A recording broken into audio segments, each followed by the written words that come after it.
Alors donc moi je m'appelle Clément et je suis le fondateur de l'Agricaterie. Donc je vais vous faire une petite présentation de ce qu'on propose à l'Agricaterie. Et on va commencer par la grande question en fait qui est au final abordée ici, c'est pourquoi manger des insectes, pourquoi consommer des insectes. En fait on va directement passer, je dirais, dans le vif du sujet sur la partie le réel intérêt des insectes.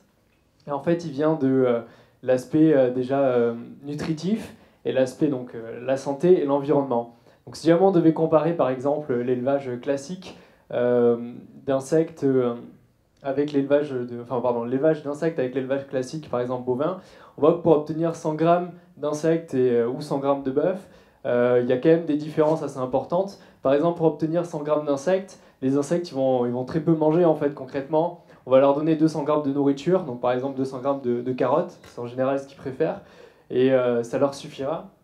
On n'a même pas besoin de leur donner de l'eau parce qu'il n'y a pas d'abreuvoir pour les grillons par exemple. Ils vont directement boire quand ils vont manger leurs petites carottes tout de suite.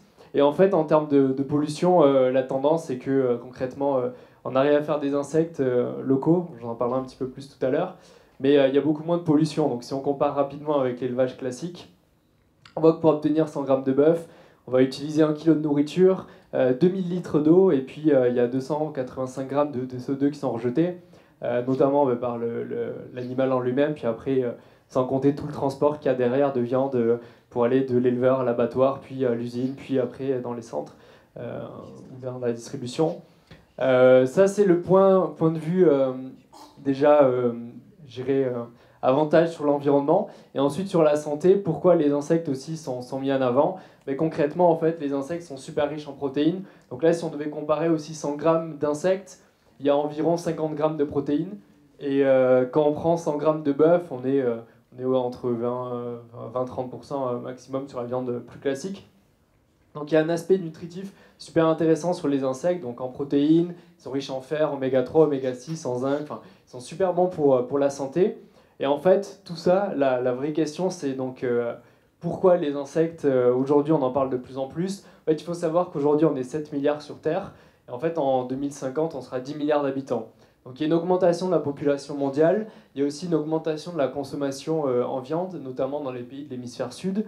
Tout le monde veut manger de la viande, tout le monde veut manger des protéines, et en 2050, en fait, on s'aperçoit que on va peut-être pas arriver à nourrir tout le monde. Donc, comme on l'a vu dans la présentation tout à l'heure, il y a des nouvelles tendances, je dirais, alimentaires qui arrivent sur le marché, notamment par exemple les légumineuses ou alors avec les algues ou la spiruline, donc des produits vraiment très riches en protéines, pour arriver à créer des produits alternatifs qui permettront à l'avenir de nourrir tout le monde. Donc nous, l'idée, c'est pas de dire on arrête de manger de la viande, on mange que des insectes ou que des algues. L'idée, c'est de se dire que peut-être on va consommer à l'avenir moins de viande, mais ça sera de la viande de meilleure qualité. Et puis, au lieu d'en manger 7 fois par semaine ou 14 fois à tous les repas, on va manger donc moins de viande, on va manger un peu plus de poissons, de bonne viande. Pourquoi pas des insectes, pourquoi pas des algues, des légumineuses. Donc, ça fait partie des produits, des sources de protéines alternatives. Alors nous, nos insectes, donc à la criqueterie, en fait, on a décidé de travailler avec des insectes 100% français. Alors pourquoi on utilise des insectes français? Tout simplement pour être sûr de la qualité, pour être sûr de la traçabilité. Et au final, voilà, moi je suis allé chez mes éleveurs, je sais comment les insectes sont élevés, je sais que au final on leur donne des bonnes petites choses à manger, donc je peux être sûr du produit que je vends. Donc on travaille avec un premier éleveur en fait qui va faire nos verres de farine, qui est situé dans l'Ain, et ensuite en Moselle pour nos grillons. Alors qu'est-ce qu'ils vont manger ces petites bêtes? En fait, mes éleveurs, ils ont des partenariats avec des agriculteurs locaux. Ils vont récupérer tout simplement les fruits et légumes moches, donc ceux qui ne sont pas forcément valorisés dans le commerce classique. Et on va pouvoir du coup nourrir les insectes avec. Et il y a un circuit qui est assez intéressant, c'est qu'on va pouvoir, donc les agriculteurs vont donner ces fruits et légumes pour nourrir les insectes. Et ensuite, les agriculteurs vont pouvoir récupérer le fumier d'insectes pour pouvoir le mettre dans leur terre pour pouvoir par la suite fertiliser la terre. Donc on arrive à un cercle vertueux qui est assez intéressant. Et du coup, nos insectes, au final, ils sont bien portants, bien nourris avec des fruits et légumes bio. Au final, parce qu'eux, ils s'en foutent si la carotte, elle est moche. Ils l'aiment quand même, au final. Ensuite, concrètement, les produits qu'on commercialise à l'heure actuelle. Donc nous, l'idée, voilà, comme je l'ai dit tout à l'heure, c'est pas de dire on va arrêter la viande, on va manger que des insectes. L'idée même, c'est de dire on va pas se mettre tout de suite à manger des insectes à tous les repas. On va y aller petit à petit. Donc on a commencé tout d'abord par lancer une gamme d'insectes apéro. Donc là, tout simplement, les insectes ils sont déshydratés, ça les rend bien croustillants et ensuite on va les préparer avec différents goûts. Donc par exemple, on a des grillons au curry, des grillons au persil, des verres de farine au wasabi, des verres de farine à l'oignon. L'idée, c'est de se dire que concrètement, les insectes, même s'ils sont consommés par 2 milliards d'habitants sur Terre, en Asie, en Afrique, en Amérique centrale, ici en Europe, c'est un peu quand même quelque chose qui est un peu bizarre au final de manger des insectes, même si on mange des crevettes, des huîtres, des grenouilles. On mange des choses un peu bizarres, mais les insectes, c'est pas encore ici. C'est pas encore bien développé ici.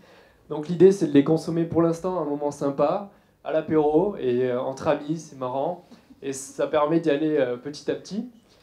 Une autre gamme qu'on commence à développer, en fait, donc c'est les insectes à cuisiner, tout simplement. Là, ils sont nature, et je travaille avec des traiteurs, avec des restaurateurs qui commencent à valoriser les insectes et à cuisiner différentes recettes avec. J'ai eu par exemple des risottos au verre de farine, des salades de grillons, des pizzas au verre de farine aussi. Donc on arrive à avoir des produits assez marrants pour petit à petit montrer qu'au final on peut consommer les insectes. Un petit mot sur les futures gammes de produits. Alors bon là c'est un petit proto, le prototype actuel est un peu moins moche que celui-là je dirais. En fait par exemple on travaille aussi sur des crackers à base d'insectes. L'idée en fait c'est de pas forcément utiliser l'insecte entier, mais de se dire qu'on peut le réduire en poudre et l'intégrer dans quelque chose pour pouvoir vraiment manger des insectes pour leur intérêt nutritif et plus manger des insectes pour le côté spectacle et marrant. Donc avec ces produits-là, ça va plutôt avoir comme vocation de, par exemple, un encas ou un goûter ou à 10 heures quand on a un petit creux. Et l'idée, c'est de faire un produit sain, un produit bon, riche en protéines, avec pas de colorants, pas de conservateurs, des ingrédients bio possibles, et de pouvoir commencer petit à petit à faire une consommation plus quotidienne des insectes.